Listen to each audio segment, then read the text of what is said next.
I'm Morgan Ingram, 32 years old, an ER nurse and a single mother. 3 weeks ago, at my sister's wedding, in front of 200 guests, she grabbed the microphone and said, "My sister is a single mother, unwanted by anyone." The room laughed. My mother chimed in from her table, "She's a used product." My father covered his mouth to hide his smirk. My 5-year-old son, Ethan, was sitting right beside me, his small hand gripping mine, his eyes wide with confusion as he watched everyone laugh at his mother. But there was one person who didn't laugh. And what he did next changed everything. Before I tell you the rest, please take a moment to like and subscribe, but only if you genuinely want to hear this story. Where are you watching from? What time is it there? Drop a comment and let me know. To understand how things got to that point, I need to start from the beginning. Growing up in our 4-bedroom colonial in Greenwich, Connecticut, I learned early that there were two types of daughters in the Ingram household: the princess and the workhorse. Vivian was the princess. 4 years younger, blonde like our mother, with the kind of effortless charm that made teachers forget about late assignments and boys forget about other girls. From the moment she could walk, she was Daddy's little angel and Mommy's mini-me. Me? I was the responsible one, which in Ingram family code meant I was the one who didn't need attention because I could handle things on my own. When prom came around, Vivian got a $500 Sherry Hill gown, blush pink, hand-beaded, the kind that made other girls gasp when she walked into the venue. When my prom came 2 years earlier, my mother had looked at me over her reading glasses and said, "Morgan, you don't need all that. You're the simple type, it suits you." I wore a dress from the clearance rack at Macy's. $63. I still remember the price because I'd saved my babysitting money to buy it myself. Our bedrooms told the story too. Vivian had the corner room with the balcony overlooking the garden, white furniture, fairy lights strung across the ceiling like something out of a magazine. My room was at the end of the hall, next to the utility closet, furnished with hand-me-downs from our grandmother's estate. I didn't hate Vivian for any of it. How could I? She was just a kid benefiting from a system she didn't create. But I did wonder, sometimes late at night, what I had done wrong. What fundamental flaw existed in me that made my own parents look right through me. I didn't know then that this pattern would follow me all the way to her wedding day. I met Kevin at 24, during my second year as an ER nurse at Hartford General. He was a pharmaceutical sales rep, charming, confident, the kind of man who made you feel like the only person in a crowded room. We married a year later. My parents attended the wedding, but spent most of the reception talking about Vivian's upcoming internship at a prestigious PR firm in Manhattan. "She's going places," my mother kept telling the guests. "Both my girls are doing well, but Vivian, she's something special." At my own wedding reception, the marriage unraveled faster than I could have imagined. Kevin had a gift for making me feel small, questioning my choices, criticizing my appearance, isolating me from friends. By the time I discovered he was sleeping with his regional manager, I was 7 months pregnant and had lost most of my sense of self. The divorce was finalized when Ethan was 14 months old. I was 27, alone, working night shifts while my son slept at a daycare that charged by the hour. My mother's response to the news? A long sigh, followed by, "I always worried you didn't know how to keep a man happy. Vivian would never let this happen to her." My father said nothing. He never did. Vivian texted me once during the whole ordeal. "That sucks. But honestly, you always pick the wrong guys. Maybe try therapy?" No offer to help. No checking in on Ethan. No acknowledgement that I was drowning. I didn't need their pity. I told myself that every night as I heated up instant noodles after a 12-hour shift, Ethan asleep in his crib in our cramped 1-bedroom apartment, I just needed them to stop treating my pain like entertainment. Daniel Mercer entered the picture 2 years before the wedding. Vivian met him at a charity gala, some black tie event benefiting foster children. He was a children's rights attorney, the kind who took pro bono cases for families who couldn't afford representation. Handsome in a quiet way, with kind eyes and a habit of actually listening when people spoke. The first time I met him was at a family dinner at my parents' house. Vivian had been dating him for 3 months and wanted to show him off. He shook my hand, noticed Ethan hiding behind my legs, and immediately crouched down to the boy's level. "Hey, buddy, I like your dinosaur shirt. Is that a T-Rex?" Ethan had beamed. No one in my family ever paid him that kind of attention. Throughout the dinner, I caught Daniel watching the family dynamics with a lawyer's observant eye. The way my mother redirected every conversation back to Vivian. The way my father laughed at Vivian's jokes but barely acknowledged mine. The way I automatically cleared the dishes while Vivian remained seated, checking her phone.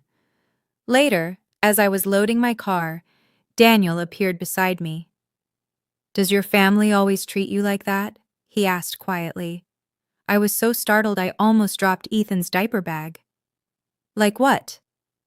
"Like you're invisible." I forced a laugh. "That's just how we are. Vivian's the star, I'm the supporting cast." He didn't laugh, just nodded slowly, something unreadable in his expression. "You're a good mother," he said. "Ethan's lucky to have you." Then he walked back inside. I didn't understand why those words made my eyes sting, or why, for weeks afterward, I kept replaying that brief conversation in my head. The wedding invitation arrived in a cream envelope with gold calligraphy, so thick and expensive it felt more like a royal summons than an invitation. Vivian Marie Ingram and Daniel James Mercer request the pleasure of your company. The venue was the Carlyle, a 5-star hotel in Manhattan, with a ballroom that had hosted senators, celebrities, and at least one minor European royal. 200 guests. Estimated budget, $150,000, funded entirely by my parents. For context, when I got married, my parents contributed exactly $2,000 and complained about it for months afterward. The invitation came with conditions. Vivian called me 2 weeks before the wedding. "Morgan, I need to discuss some things."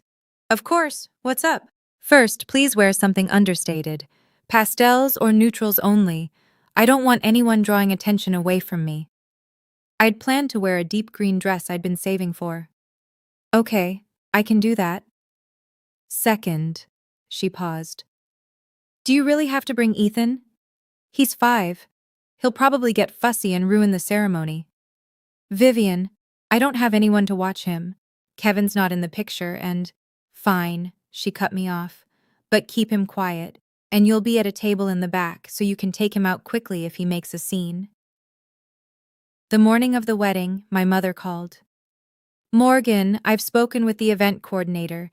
You and the boy are at table 23, near the service entrance. Don't make a fuss about it. This is Vivian's day, and we can't have any distractions." Distractions.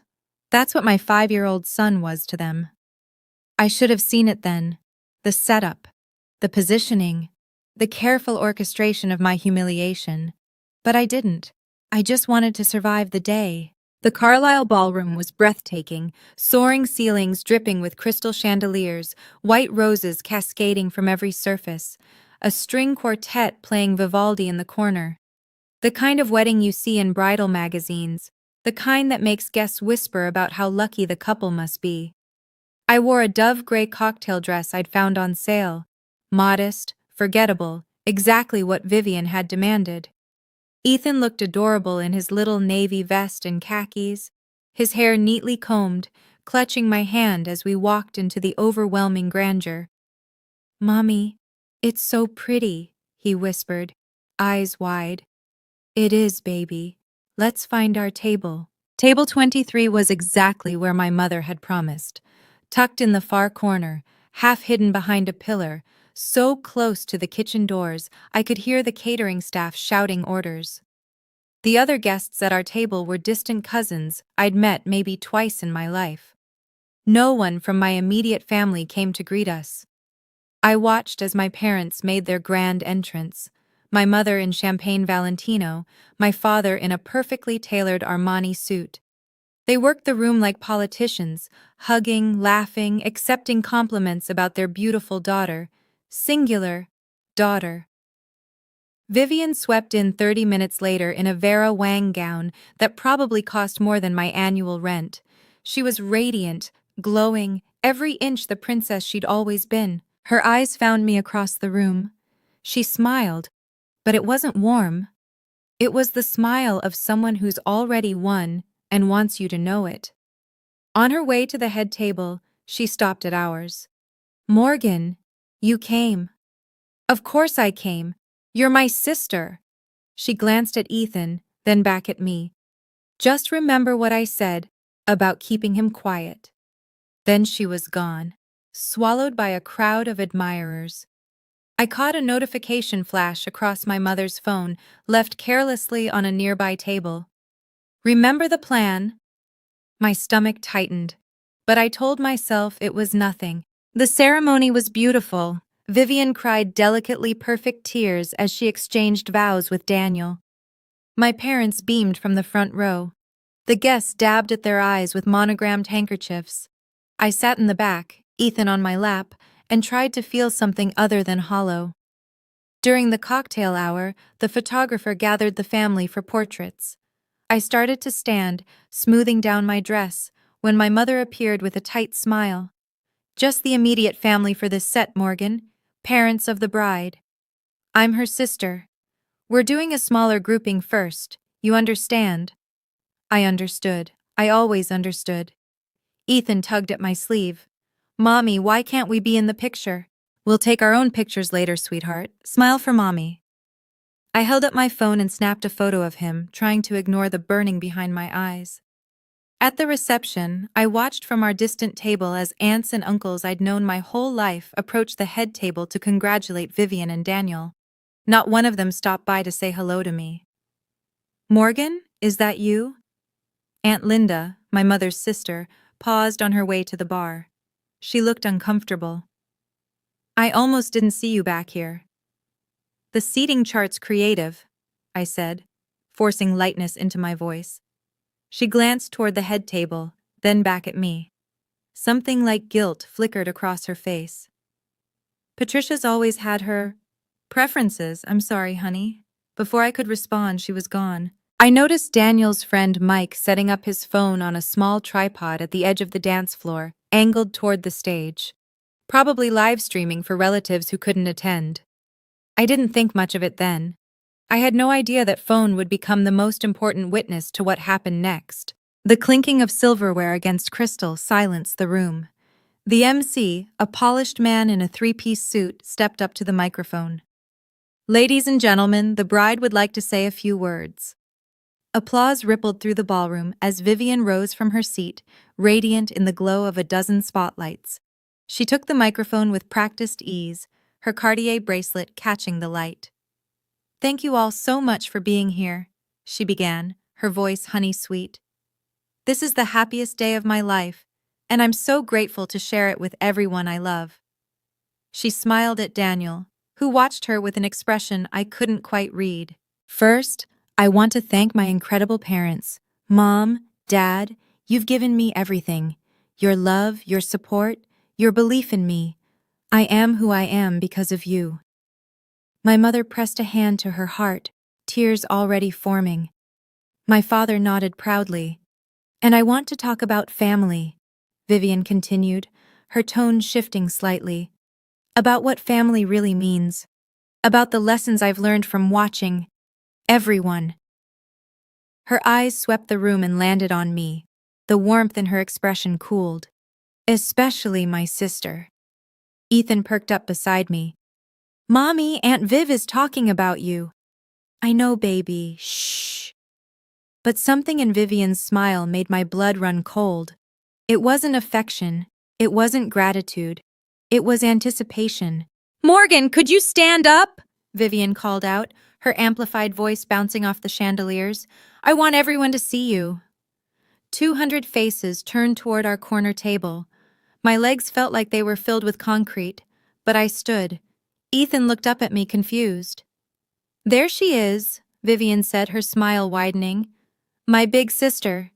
The one who taught me so many valuable lessons about life. See, my sister Morgan is a single mother." The words hung in the air, sharp and deliberate.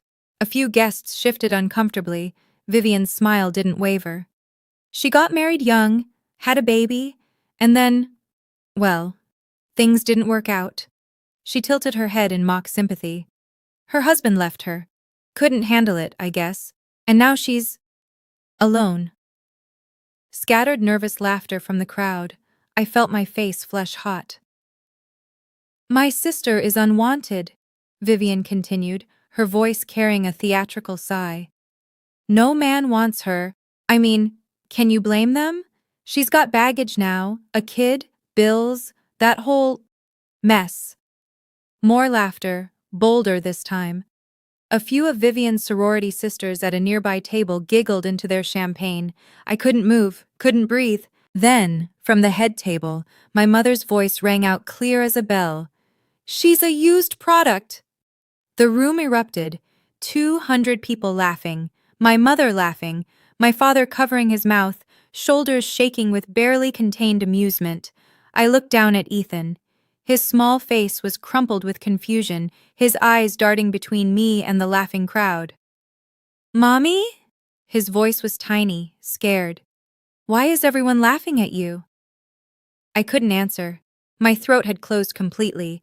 I saw the notes in Vivian's hand then. Typed, prepared, rehearsed. This wasn't a spontaneous joke. This was planned, scripted. A coordinated attack disguised as a wedding speech. But you know what? Vivian was saying, riding the wave of laughter. Morgan taught me a valuable lesson. She showed me exactly what not to do with my life. So really, I should thank her. She raised her champagne glass toward me. To Morgan, my cautionary tale.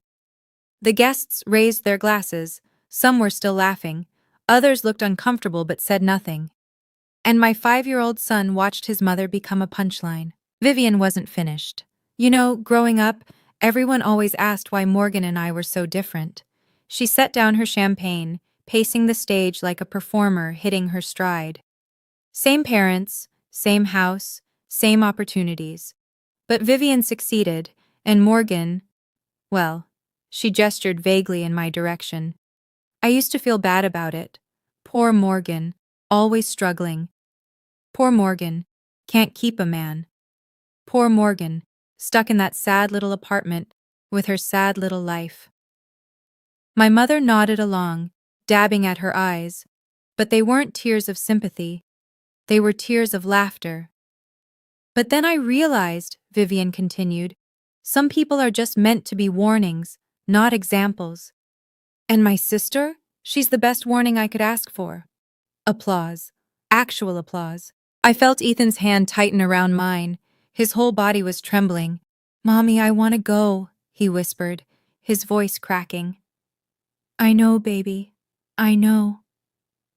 But my legs wouldn't move. I was frozen, pinned under the weight of 200 judging eyes, my mother's cruel laughter, my father's complicit silence.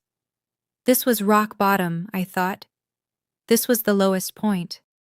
I was wrong. Vivian raised her glass again. Honestly, Mom's right. Morgan is a used product, damaged goods. But hey, she shrugged with theatrical innocence. At least she's here to see how a real success story ends. The laughter swelled, and then movement from the head table. Daniel pushed back his chair. His jaw was tight, his eyes fixed on Ethan's small, shaking form pressed against my side. For a moment, I thought he was leaving, walking out on his own wedding. Instead, he walked directly toward the stage, toward Vivian, toward the microphone. The laughter faltered, then died. No one knew what was about to happen, including me. Daniel moved with purpose, his polished Oxford shoes clicking against the marble floor in the sudden silence. The string quartet had stopped playing. Guests froze mid-sip, mid-laugh, mid-whisper. Vivian's confident smile flickered. Daniel? Baby, what are you? He didn't answer, didn't even look at her. His eyes were locked on our table. On Ethan. My son had buried his face against my hip, his small shoulders shaking with silent sobs. He didn't understand why everyone was laughing at his mommy. He just knew it hurt. Daniel saw that, and something in his expression hardened into steel. He reached the stage in 6 strides. Vivian was still holding the microphone, her smile frozen in confusion. Daniel, sit down, I'm not finished with my… He took the microphone from her hand. Not grabbed, not snatched, just calmly, firmly removed it from her grip like confiscating a dangerous object from a child. Daniel! Vivian's voice pitched high with alarm. What are you doing? The ballroom had gone completely silent, 200 people holding their breath. I saw my mother half rise from her seat, her face cycling through confusion, anger, and fear. Daniel raised the microphone to his lips.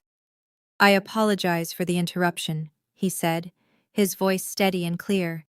But there's something I need to say. He turned to look at me. Really look at me, not through me, not past me, but directly at me. Then he turned back to face the crowd.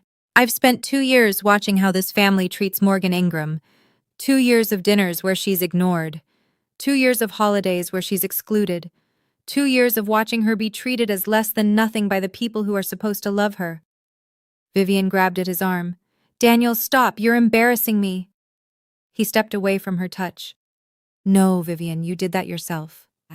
Daniel's voice carried across the silent ballroom, steady as a courtroom closing argument. I'm a children's rights attorney. I've dedicated my career to protecting kids from family trauma, from environments that damage them, from adults who should know better. He pointed toward our table, toward Ethan still pressed against my leg, still trembling. That little boy is 5 years old, 5. And you just made him watch 200 adults laugh at his mother. You called her unwanted. You called her damaged goods. You called her a used product. His voice cracked with barely contained fury. In front of her child. Silence. Absolute, ringing silence. My mother's face had gone pale. My father stared at his plate. I've spent my whole life fighting against exactly this kind of cruelty, Daniel continued. And I cannot become part of a family that inflicts it. He turned to Vivian. She was frozen, her perfect makeup suddenly garish under the harsh lights, her carefully crafted facade crumbling in real time. Daniel, please, she whispered, the microphone catching every word. You're overreacting. It was just a joke. A joke? His laugh was hollow. You planned this. You rehearsed this. You turned your own sister's pain into entertainment. He stepped back from her, creating a visible chasm between them. I can't marry you, Vivian. I won't. The collective gasp from 200 guests was audible. And one more thing. Daniel's eyes found Mike's phone, still recording on its tripod. My cousin Mike has been live streaming this reception for family members in California who couldn't attend. About 50 people have witnessed exactly what kind of family I almost married into. He set the microphone down on the stage with a soft thud. I'm sorry for the disruption to your evening, he said to the stunned guests. The bar is still open. Please, enjoy. Then he walked off the stage. The dam broke. Morgan! My mother was on her feet, her Valentino gown swirling around her ankles as she stormed toward our table. Her face was twisted with rage, not at Vivian, not at herself, but at me. What did you do? She hissed, jabbing a manicured finger in my direction. What did you say to Daniel? You ruined your sister's wedding. Mom, I didn't. You've always been jealous of her. My mother's voice rose to a shriek that silenced the tentative murmurs beginning to ripple through the crowd. You couldn't stand to see her happy, could you? You had to poison Daniel against her. Vivian had collapsed into her chair at the head table, mascara tracking down her cheeks. Her carefully constructed moment of triumph had shattered into a very public nightmare. My father appeared at my mother's side, his expression hard. What did you tell him, Morgan? Behind our backs. What did you say? I didn't tell him anything. I barely spoke to him. Liar! Vivian's voice cut through the ballroom. She was standing now, her Vera Wang gown seeming to mock the disaster unfolding around her. You've been trying to turn him against me since day one. You couldn't let me have one thing, could you? One perfect day. I felt the narrative shifting in real time. The guests who had been laughing minutes ago were now looking at me differently, not with sympathy, but with suspicion. She must have done something. Maybe the sister provoked this. Poor Vivian. I saw it happening. The rewriting of history right before my eyes. In a matter of minutes, I had transformed from victim to villain in the minds of 200 witnesses, and I realized, if I didn't leave right now, this would be my legacy. The jealous sister who destroyed her sibling's wedding. Forever. If you've ever been in a situation where you were blamed for something you didn't do, where people twisted the truth to make you the villain, comment "I understand, so I know I'm not alone in this." And if you want to know what I did next, like this video, that's how you tell me this story is worth finishing. Now, back to that ballroom. I looked down at Ethan. His face was red and blotchy from crying. His small hands were balled into fists against his chest. He was trying so hard to be brave, to understand why the world had suddenly become so loud and angry and scary. And in that moment, something shifted inside me. For 32 years, I had been the one who stayed quiet, the one who kept the peace, the one who absorbed every slight, every insult, every moment of being overlooked, because fighting back wasn't worth the drama. But this wasn't about me anymore. This was about my son watching his mother be torn apart and doing nothing. I stood up, not dramatically, not defiantly, just stood. Smoothed down my gray dress, lifted Ethan into my arms. I didn't say anything to Daniel, I said, my voice calm and clear. I didn't need to. He has eyes. He's watched you treat me like garbage for 2 years, and tonight he finally decided he couldn't live with it. My mother's mouth opened and closed like a fish. You're lying, Vivian spat. You've always been jealous, Morgan. Since we were kids. You can't stand that I'm better than you. I didn't argue, didn't defend myself. What was the point? Instead, I turned and began walking toward the exit. Behind me, I heard my mother's voice, shrill with desperation. Morgan, you come back here and apologize to your sister right now. I didn't turn around. Ethan wrapped his arms around my neck, his wet cheek pressed against mine. Mommy, he whispered, are we going home? Yes, baby. Good. A pause. I don't like it here. I know, sweetheart. I kissed his forehead as the ballroom doors loomed ahead. Neither do I. The walk from table 23 to the ballroom exit was approximately 40 feet. It felt like 40 miles. I kept my back straight, my steps measured. Ethan clung to me, his face hidden against my shoulder. Around us, 200 guests sat in stunned silence, watching the drama unfold like a live theater performance they hadn't paid to see. I saw Daniel standing near the doorway. He wasn't fleeing the scene. He was waiting. When I reached him, he stepped forward, blocking the path just long enough to speak. Morgan. His voice was quiet, meant only for me. I'm sorry. I should have said something years ago. I should have. Don't apologize. I shifted Ethan on my hip. You just saved my son from watching his mother be humiliated without anyone caring. That's more than anyone in my own family has ever done. He reached into his jacket pocket and produced a business card. Simple white cardstock, professional black text. Daniel Mercer, attorney at law, family and children's rights. If you ever need anything, legal help, a reference, anything at all, call me. Pro bono. I mean it. I took the card and tucked it into my purse. Thank you. For Ethan. Behind us, I could hear Vivian's voice rising in hysterics, my mother trying to calm her, my father issuing terse commands to the bewildered wedding planner. I didn't look back. I pushed through the ornate doors into the hotel corridor, my heels clicking on the marble floor.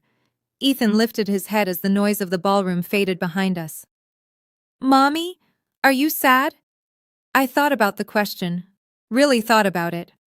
No, baby, I'm not sad. For the first time in a very long time, I realized I wasn't lying. How about some pancakes when we get home? His face lit up. With chocolate chips? All the chocolate chips you want. By the time I got Ethan bathed, fed, and tucked into bed with his favorite dinosaur, My phone had accumulated 47 missed calls, 31 from my mother, 12 from Vivian, 4 from my father. I scrolled through the text messages while sitting on the edge of my bed, still in my gray dress, still wearing the makeup I'd so carefully applied that morning. Mom, 10:47 p.m. You ruined everything. Call me now. Mom, 10:52 p.m. Vivian is hysterical. Daniel left. This is all your fault. Mom, 11:15 p.m. Don't you dare ignore me. Morgan Elizabeth Ingram. Vivian, 11:23 p.m. I will never forgive you for this. Never. You destroyed my life. Dad, 11:45 p.m. Your mother is very upset. You need to call her. I set the phone face down on my nightstand. Then I saw a message from an unexpected number. Aunt Linda, my mother's younger sister, the one who had approached me at the reception. Aunt Linda, 12:02 a.m. Morgan, I watched the live stream from Mike's phone. Honey, I am so sorry. I had no idea Patricia and Vivian were capable of something like this. I'm ashamed of my own sister right now. Please know that you didn't do anything wrong. I'm here if you need to talk. I read it twice, then a third time.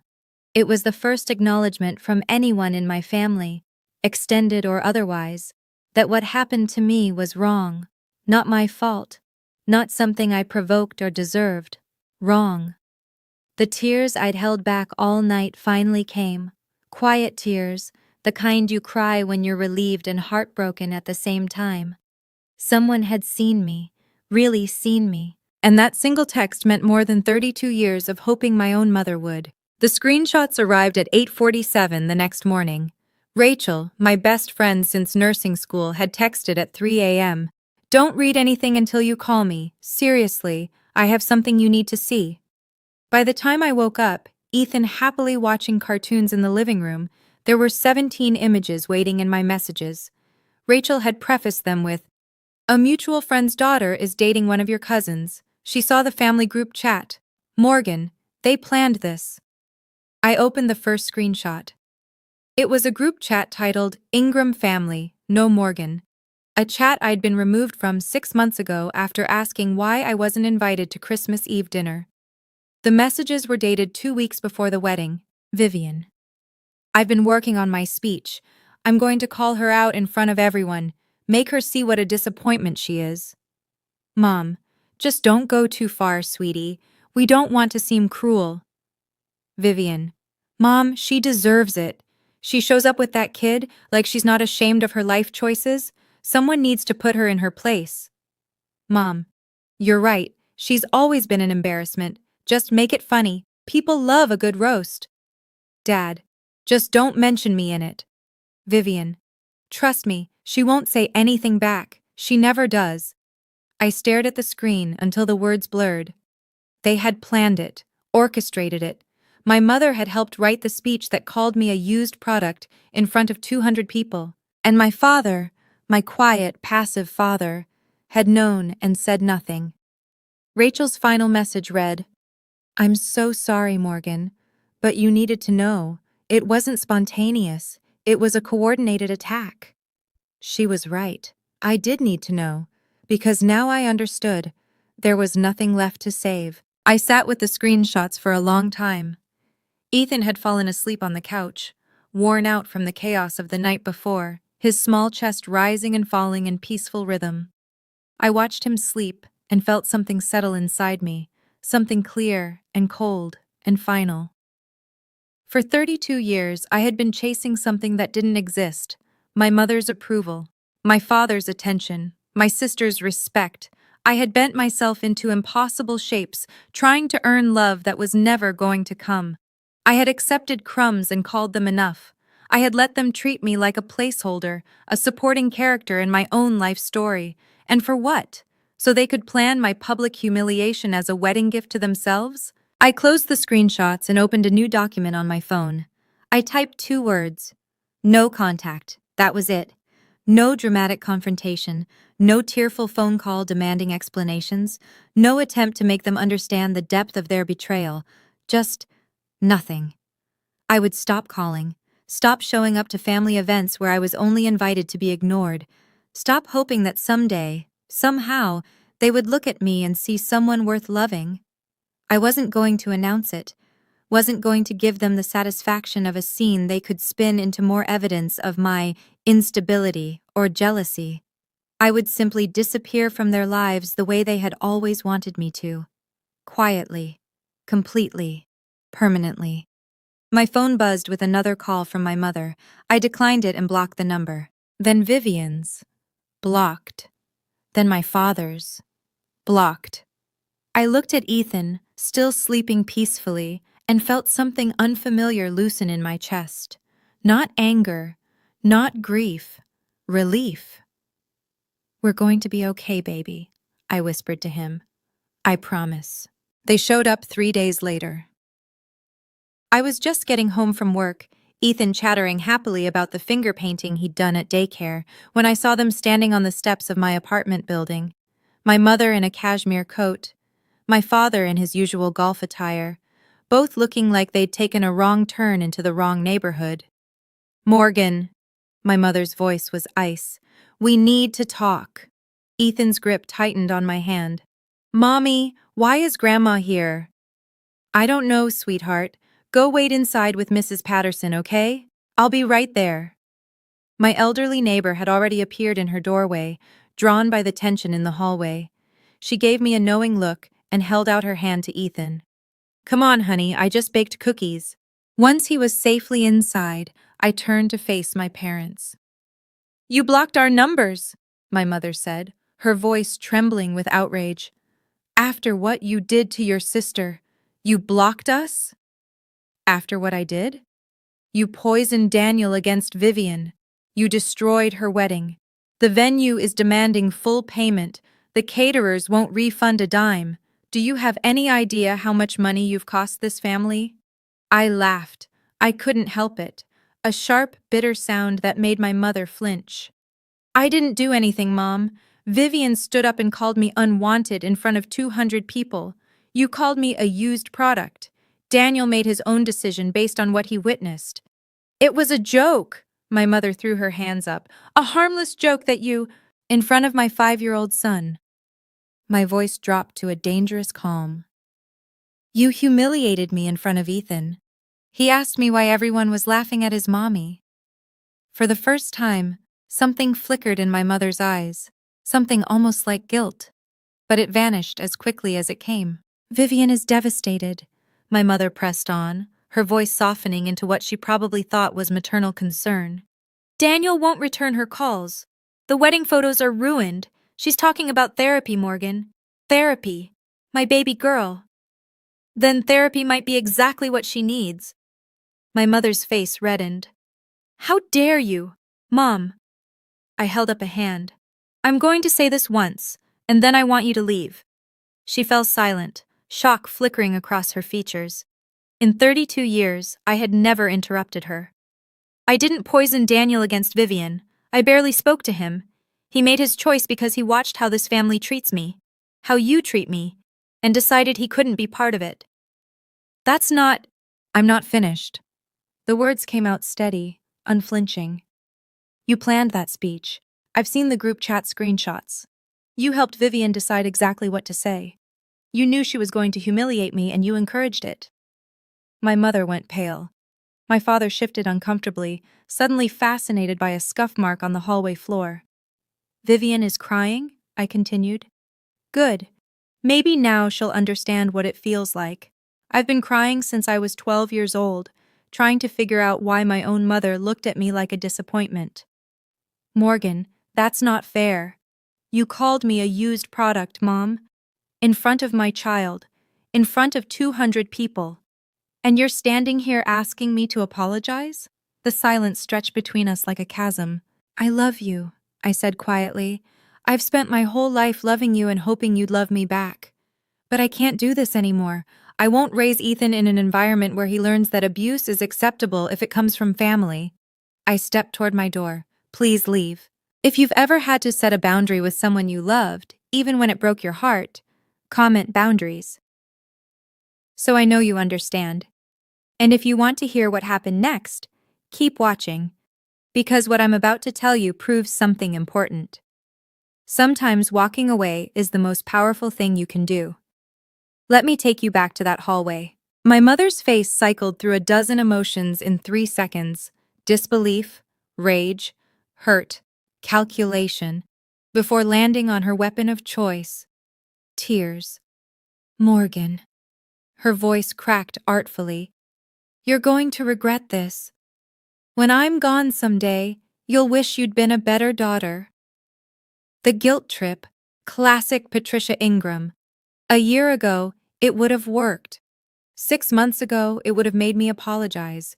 Even a week ago, I might have hesitated. But that was before she laughed at her own daughter being called worthless, before she added her own knife to the wound, before I watched my son's face crumble as his grandmother made his mother into a punchline. Maybe, I said. Or maybe I'll look back and know that I protected my child from the same damage you did to me. The door to Mrs. Patterson's apartment opened. Ethan peeked out, cookie crumbs on his chin. Mommy, are you coming? I smiled at him. A real smile, warm and sure. Yes, baby, 1 minute. My mother lunged toward him, arms outstretched. Ethan, sweetheart, come give Grandma a hug. I stepped between them, not aggressively but firmly. No. The word hung in the air like a slap. He's my grandson. And he's my son, and I decide who gets access to him. My father finally spoke, his voice gruff with discomfort. Morgan, your mother is upset. Let's all just calm down and… Goodbye, Dad. I took Ethan's hand and guided him toward our apartment door. At the threshold, I turned back one last time. My mother was crying, real tears now, or close enough. My father stood helplessly beside her. I'm not doing this to punish you, I said. I'm doing this because I finally understand that I deserve better than what you've given me. Then I closed the door and locked it. The video spread faster than my mother could contain it. Within a week, it had made the rounds through the extended Ingram family: cousins, aunts, uncles, second cousins I'd never met, passed along like evidence in a trial. Aunt Linda called me on a Tuesday evening. Morgan, I just got off the phone with your Uncle Robert in Sacramento. He saw the live stream. He used words I won't repeat about your mother and Vivian. I didn't ask anyone to share it. You didn't have to. Mike sent it to his mother, who sent it to her bridge club, who sent it to everyone else. Honey, you know how family gossip works. I did. It was the same network that had spread rumors about my divorce, my failure to keep a husband, my status as the family disappointment. Now that network was working in my favor. Your mother tried to call me yesterday, Aunt Linda continued, wanted me to help manage the narrative. I told her the narrative managed itself the moment she opened her mouth in front of 200 witnesses and a camera. Despite everything, I felt a small, unexpected spark of satisfaction. How's Vivian? Aunt Linda hesitated. Not good. Daniel's officially ended things. His family sent back the engagement gifts with a letter from their lawyer, something about irreconcilable value differences. Professional courtesy wrapped around devastating rejection. And your mother? Aunt Linda sighed. She's been calling everyone, trying to explain that it was just a joke that got out of hand. But people saw the video, Morgan. They heard her. No amount of spin changes what they witnessed with their own eyes. I thought about my mother, desperately dialing relatives, trying to rebuild a reputation she'd destroyed in 30 seconds of gleeful cruelty. Let her spin, I said quietly. I'm done explaining myself to people who don't want to understand. Vivian tried damage control 2 weeks after the wedding. She posted a lengthy statement on Facebook, carefully worded, professionally crafted, probably reviewed by a PR friend. I want to address the misunderstanding at my wedding. What was intended as lighthearted family humor was taken out of context by those who don't understand our dynamic. My sister Morgan and I have always had a playful relationship, and I'm heartbroken that a private family moment was twisted into something malicious by outside parties with their own agendas. It continued for 6 paragraphs, never once apologizing, never once acknowledging what she'd actually said. The comments section became a battlefield. Vivian, I've seen the video. There was nothing playful about it. You literally called your sister unwanted, and your mom called her used goods. How is that a misunderstanding? The video is still circulating. We can all see exactly what happened. Girl, this ain't it. Own your mistake. Rachel sent me screenshots of the meltdown, though I'd already muted everything related to my family. She's getting destroyed, Rachel texted. Her coworkers are asking questions. Someone said her boss called a meeting about professional conduct outside the workplace. I didn't feel triumphant. I didn't feel vindicated. Mostly, I felt tired. A few days later, I heard through Aunt Linda that Daniel's mother had called my mother directly. She said, and I'm quoting here, "I didn't raise my son to marry into a family of bullies. You should be ashamed of yourselves." Mrs. Mercer, a retired family court judge, had seen enough dysfunction in her career to recognize it instantly.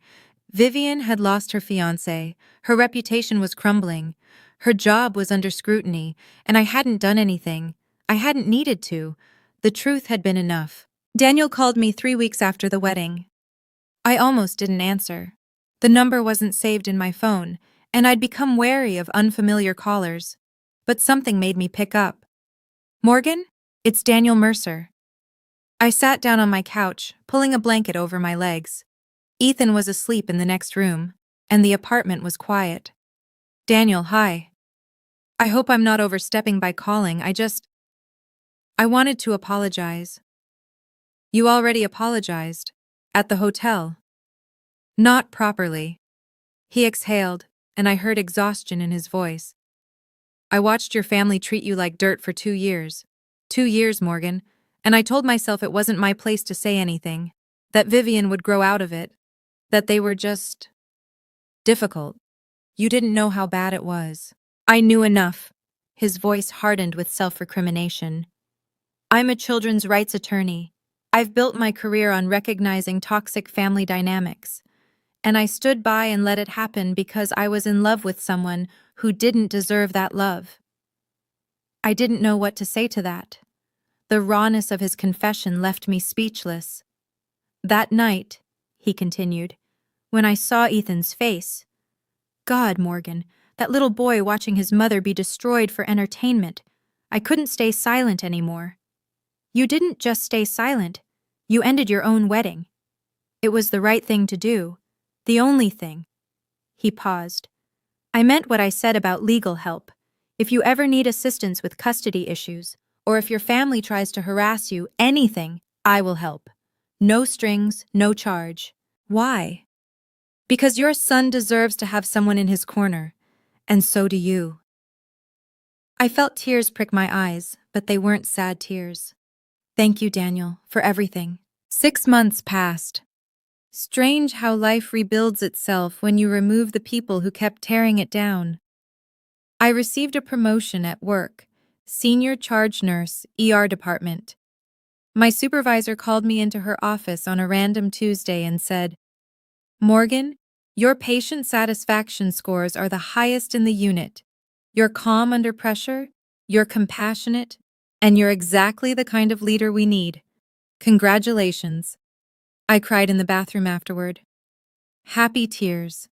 The kind that sneak up on you when you're finally starting to believe you might be worth something. Ethan started kindergarten in September. He made friends quickly, a chatty little boy named Oliver, and a quiet girl named Sophie who shared his obsession with dinosaurs. His teacher sent home a note after the first month. "Ethan is a joy to have in class. He's kind, curious, and always willing to help others." My apartment was still small, 1 bedroom, a kitchenette, creaky radiators, but it was ours. I hung Ethan's artwork on every wall, crayon dinosaurs and finger-painted rainbows, and a wobbly portrait labeled Mommy in purple marker. It looked like home. I started therapy. Once a week, 50 minutes, unpacking 32 years of being told I wasn't enough. Dr. Chen, a soft-spoken woman with kind eyes, helped me understand that the problem had never been me. You were the scapegoat in a family system that needed someone to blame, she explained during our third session. Your worth was never determined by their inability to see it. I also started dating again. Casually. Carefully. A nurse from the pediatric unit asked me to coffee, then dinner. Nothing serious, but the idea that someone might want to know me, the real me, felt revolutionary. For the first time in my life, I wasn't waiting for permission to be happy. I was just happy. The attempts at contact came in waves. First, a birthday card for Ethan, arriving 2 weeks late with no return address, though I recognized my mother's handwriting. Inside, $100 bill and a note. To our grandson, we miss you. I put the money in Ethan's college savings account and recycled the card. Then a text from an unknown number. Vivian, using a friend's phone. Morgan, we need to talk. I've been doing a lot of thinking. Call me. I didn't call. A few weeks later, a voicemail from my mother, her voice pitched in that particular tone of wounded victimhood she'd perfected over decades.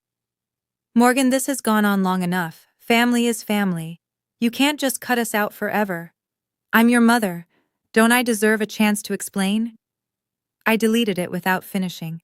The hardest one came from my father. He showed up at my workplace, something he'd never done in the 8 years I'd been a nurse. I found him waiting in the lobby, looking uncomfortable and out of place among the worried families and beeping equipment. 5 minutes, he said when I approached. Please. We stepped outside into the gray November afternoon. Your mother is struggling, he said. She cries every day. Vivian won't leave her room. The family Thanksgiving was... He trailed off. Was what, Dad? Empty. I waited. I know what happened wasn't right. The admission seemed to cost him something. But Morgan, your mother loves you in her own way. She doesn't know how to... Dad. I cut him off, gently but firmly. I spent 32 years waiting for Mom to love me in a way that didn't hurt. I can't wait anymore. And I won't let Ethan grow up waiting too. He nodded slowly, something crumbling behind his eyes. I understand, he said quietly. And for the first time, I believed he did. Today, as I record this, it's been 8 months since my sister's wedding. I'm sitting in our little apartment, Ethan asleep in the next room, his nightlight casting dinosaur shadows on the ceiling. Tomorrow is his 6th birthday. I've got a homemade cake in the fridge, chocolate with too much frosting, just the way he likes it, and a second-hand bike waiting in my neighbor's storage unit, wrapped in a bow I tied 3 times to get right. I got my promotion. I'm seeing someone, Michael, the pediatric nurse, who tells me I'm beautiful and means it in a way I've never heard before.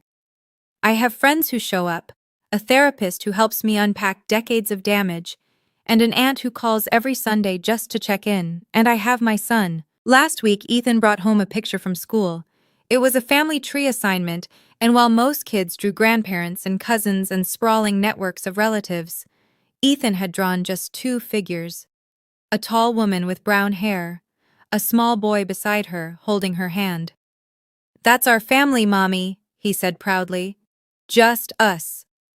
I hung it on the refrigerator, right at eye level. My mother hasn't stopped trying to reach me, neither has Vivian. I get the occasional message through relatives, the rare handwritten letter that goes straight into the trash. I don't hate them. That's the strange part. I spent so long being angry, at the favoritism, the cruelty, the 1,000 small cuts of growing up invisible. But somewhere along the way, the anger faded into something quieter. Not forgiveness, not reconciliation, just peace. I chose myself. I chose my son, and that choice, hard as it was, saved us both. Sometimes the bravest thing you can do is walk away. If you'd told me a year ago that I'd cut off my entire family, I would have laughed. Or cried, probably both. I grew up believing that family was everything, that blood ties were unbreakable, that love meant enduring whatever treatment you received because that's what daughters do. Good daughters, loyal daughters. I was wrong. Family should be a safe place, a space where you're celebrated, not tolerated, where your presence is welcomed, not weaponized, where your children can grow up knowing they're enough, exactly as they are. My family wasn't that. My family was a performance, and I was always cast as the understudy. Here's what I've learned. Setting boundaries isn't selfish. It isn't cold. It isn't abandoning the people who hurt you. It's recognizing, finally clearly, that you deserve better than what you've been given. You don't owe your loyalty to people who don't respect you. Not your mother, not your father, not your sister, not anyone. I used to think staying quiet made me strong, that absorbing every insult, every comparison, every public humiliation somehow proved my worth. Look how much I can take. Look how resilient I am.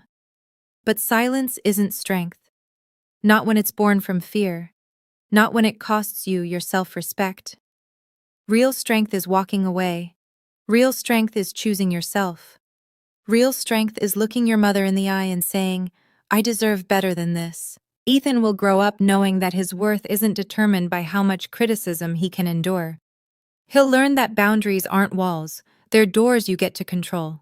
He'll understand that love doesn't look like public mockery or strategic cruelty or jokes designed to wound. That's my legacy. Not the Ingram family name, just a mother who chose her son and herself. For those wondering what happened to everyone else, here's what I know. Vivian started therapy, according to Aunt Linda. Real therapy, with a licensed professional, working through issues that apparently run deeper than anyone realized. I don't know the details, and I don't need to. I hope she finds whatever she's looking for. I hope she becomes someone capable of genuine kindness. But that's not my journey to witness. My mother continues to call me difficult and unforgiving to anyone who will listen. She's rewritten the narrative so thoroughly that some relatives believe the wedding incident was my fault, that I provoked Vivian, that Daniel was always unstable, that the whole thing was blown out of proportion. I don't correct them. The people who matter know the truth. My father sent me a text a few weeks ago, just 3 words, I'm sorry. No explanation, no excuses, no request to reconcile. I read it, sat with it for a long time. Then I put my phone down and went about my day. Maybe someday I'll respond. Maybe I won't. Healing isn't linear and forgiveness isn't a requirement. Aunt Linda has become the family I always needed. She drives down from Hartford every other month to take Ethan to the Children's Museum, loads me up with Tupperware of homemade soup, and never once pressures me to give your mother another chance. Family is who shows up, she told me once, over coffee in my cramped kitchen, not who shares your last name. She was right. Daniel Mercer sent Ethan a dinosaur encyclopedia for his birthday. No note, no strings, just a gift from someone who remembered a scared little boy and wanted to make him smile. Small kindnesses, they add up. They mean more than 200 laughing guests ever could. So that's my story. A wedding that became a funeral, not for a marriage, but for 32 years of trying to earn love that was never coming. A 5-year-old boy who taught his mother that some people are worth fighting for, and some aren't. A choice to walk away, not in defeat, but in victory. I'm not telling you this because I want pity. I stopped needing pity somewhere between the 47th missed call and the first morning I woke up without dreading my phone. I'm telling you this because I know I'm not alone. Some of you watching this have mothers who look through you, sisters who compete instead of celebrate, fathers who stay silent when they should speak up, family gatherings that feel like minefields. Some of you have already walked away. Some of you are still trying to figure out how, and some of you are still hoping, like I did for so long, that if you just try harder, love better, make yourself smaller, eventually they'll see your worth. They won't. Not because you're not worthy, because they can't. And that's not your failure to fix. Thank you for listening to my story. If it resonated with you, if you've ever had to set boundaries with someone you loved, ever had to choose yourself over family expectations, ever wondered if you were strong enough to walk away, please subscribe and hit that notification bell. I have more stories to tell, and I think some of them might help you too. Check out the description for another video about setting boundaries with toxic family members. And if you're comfortable, drop a comment. Have you ever had to cut someone off for your own peace? I'd love to hear your stories too. You're not alone in this. None of us are.